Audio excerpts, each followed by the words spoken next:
میرا نام شاہد ہے اور میری عمر 19 سال کے قریب ہے۔ میں بہاولپور کے ایک متوسط سے علاقے میں رہتا ہوں۔ ہمارا گھر 3 کمروں کے ایک چھوٹے سے مکان پر مشتمل ہے۔ میرے والد صاحب سرکاری دفتر میں کلرک ہیں اور میری امی گھر کی ذمہ داریوں میں لگی رہتی ہیں۔ ہم 2 بھائی اور ایک بہن ہیں۔ میں سب سے بڑا ہوں، اس لیے اکثر امی مجھ سے امیدیں باندھ لیتی ہیں کہ میں پڑھ لکھ کر گھر کا سہارا بنوں گا۔ لیکن سچ کہوں تو پڑھائی سے کبھی بھی مجھے کوئی خاص دلچسپی نہیں رہی تھی، کیونکہ میرا دل کھیل کود، دوستوں اور موبائل میں زیادہ لگتا تھا۔ شاید اسی لیے جب انٹر کے امتحان قریب آئے تو میری کارکردگی بری طرح گر گئی۔ اسکول کے استاد نے امی کو بلا کر صاف کہہ دیا کہ شاہد پڑھائی کے معاملے میں بہت کمزور ہے، اس کو کسی اچھی ٹیوشن کی ضرورت ہے، ورنہ یہ لڑکا فیل ہو جائے گا۔ امی کی پریشانی بجا دی۔ والد صاحب دن بھر دفتر کے بعد تھکے ہارے گھر آتے، اسی لیے ان کے پاس بھی مجھے پڑھانے کے لیے وقت نہیں تھا۔ ایک شام امی نے کھانا کھاتے ہوئے میری طرف دیکھا اور کہا کہ بیٹا، میں نے اپنی دوست رضیہ سے بات کی ہے، وہ تمہیں ٹیوشن پڑھا دے گی۔ میں نے حیران ہو کر پوچھا، کون رضیہ؟ امی بولی، میری پرانی دوست ہے، ہمارے گھر 2 گلیوں کے فاصلے پر رہتی ہے، اسکول میں ٹیچر ہے، بہت سمجھدار خاتون ہے۔ مجھے امی کی اس چوائس میں کچھ خاص دلچسپی نہیں تھی، لیکن امی کا حکم تھا۔ اگلے دن میں ان کے ساتھ رضیہ آنٹی کے گھر گیا۔ آنٹی کے گھر کا دروازہ کھلا ہوا تھا، اندر سے خوشبو آ رہی تھی جیسے کسی نے بہت مہنگی خوشبو لگائی ہو۔ امی نے آواز دی، رضیہ ہم آ گئے ہیں۔ کچھ لمحے بعد جیسے ہی وہ دروازے پر آئیں تو انہیں دیکھتے ہی میری نظریں جیسے رک سی گئی تھیں۔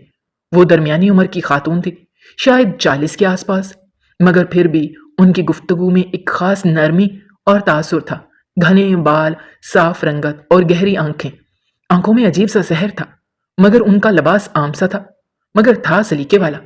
پھر امی نے انہیں میرا تعارف کروایا کہ یہ میرا بیٹا شاہد ہے، پڑھائی میں ذرا کمزور ہے، ذرا اس کو تو سنبھال لو۔ جس پر وہ آنٹی مسکرا کر بولی، بس 2 مہینے میرے پاس پڑھ لے، پھر دیکھنا کیسے سدھرتا ہے یہ۔ وہ بہت پورے اعتماد خاتون تھیں۔ رضیہ آنٹی اکیلی رہتی تھیں، ان کی ایک نوجوان بیٹی بھی تھی جو کسی کالج میں پڑھتی تھی۔ رضیہ آنٹی نے اپنے شوہر سے علیحدگی اختیار کر رکھی تھی۔ امی نے ایک بار مجھے بتایا بھی تھا کہ کسی گھریلو جھگڑے کے باعث 1 سال پہلے ان دونوں میاں بیوی میں علیحدگی ہو گئی تھی۔ شاید اسی وجہ سے وہ اپنی بیٹی کے ساتھ گمنام سی زندگی گزار رہی تھیں، مگر ان تمام پریشانیوں کے باوجود بھی ان کے چہرے سے تھکن کم اور وقار زیادہ جھلکتا تھا۔ میں جب اگلے ہی دن شام 5 بجے ٹیوشن کے لیے گیا تو آنٹی نے میرے لیے ایک الگ کمرہ تیار کر رکھا تھا، جہاں میز، کرسیاں اور کچھ کتابیں بھی آویزاں تھیں۔ کمرے میں خوشبو بسی ہوئی تھی۔